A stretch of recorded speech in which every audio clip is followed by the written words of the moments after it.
What's up, Trainiacs? Today is a bit of an in-between vlogisode. Do you remember how I've been talking about how I will wear shirts when I've got a shirt sponsor? Well, kiss these nipples goodbye because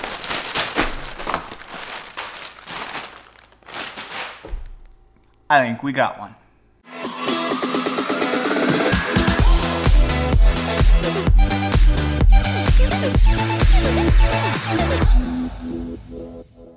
So do you remember how over the last couple of months I've been doing podcasts and coverage of people like Laura Siddall and Sarah Crowley? Well, at the time, both of those athletes were sponsored by a company called Scody.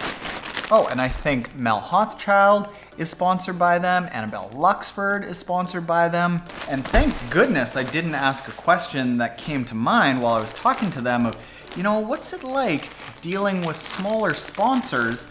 Because I wasn't familiar with Scody, and Scody was a sponsor of both of them. Scody saw the stuff that I was doing with them, and they reached out to me and they said, hey Taren, we really like what you're doing with our athletes. And I confessed, I was like, you know, I like your stuff when it's on these athletes, but I've never tried it. I've actually never even seen it. Socks, socks, socks, kit, bib, shorts, kit, shorts, shirt. So they offered to send out a triathlon kit because they were like, you really need to see the stuff that we're doing. So they sent out this triathlon kit and a bunch of documentation about why they think that they're so good. And I was like, whoa, this is actually probably the nicest kit that I've ever tried for a few reasons. So number one, they use different materials on the shoulder versus the body. The shoulder is a dimpled material, and that dimpling in the shoulder is meant to basically disturb the airflow. As it crashes against your shoulder, it's gonna disturb it, and then against the body, it's nice and smooth so that it laminates the wind to your body. In addition to that, the fabrics are different. So on the back, where you're exposed and the sun is just beating down on your back, there's UV protection so that the sun rays don't get through the shirt, but it also allows you to cool off the other way. In different panels where you want to cool off, like under your armpits and places like that, it's nice and moisture wicking and it's breathable. And then in addition to that, I don't have it here,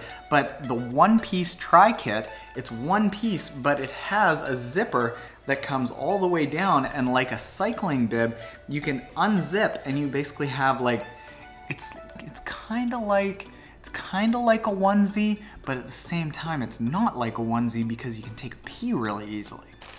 And even just things as simple as the socks. The socks are really nice thin material so that while they get wet, they don't actually like get really rubby. And yeah, I was a big fan. They're nice and high up your leg. Oh man, I look good, man.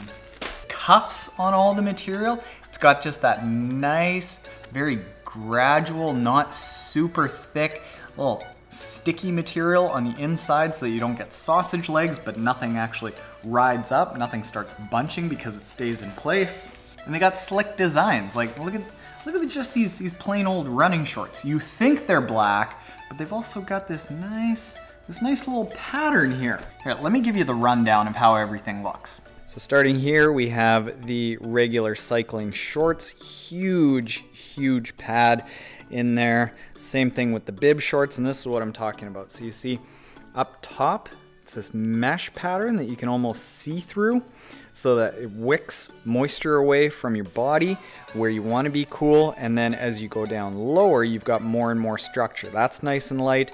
This is a little bit stiffer. Got these double thickness cuffs here so you don't have the really tight sausage legs. Same on this.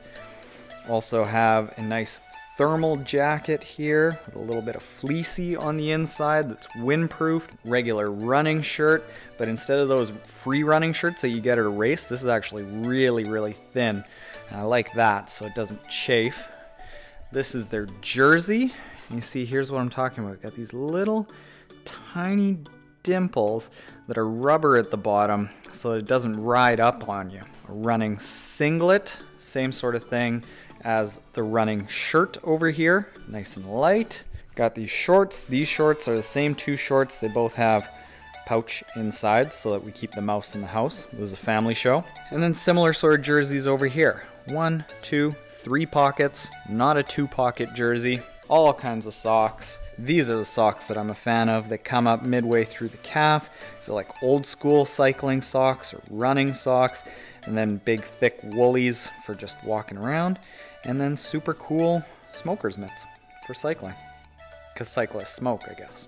So there we go. That is it. Scody is going to be the supplier of my kits for 2018. They're also going to do the Trainiac kits. We're moving from that company that I was using before because I liked their stuff. They were really good to all of you Trainiacs, but when it came to some of the back end, like, hey, can you tell me how much you sold? Because there was like, I think it was like a 5% referral fee that they were giving me. It really didn't amount to a lot, but got stiffed.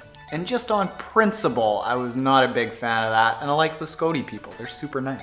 All right, so that's it for the day. Tomorrow, I'm actually about to head off to the Purple Patch training camp in San Francisco, so stay tuned for a regularly scheduled vlog then, but say goodbye to my nipples, folks. It's the end of an era. Who am I kidding? Still not wearing a shirt all the time.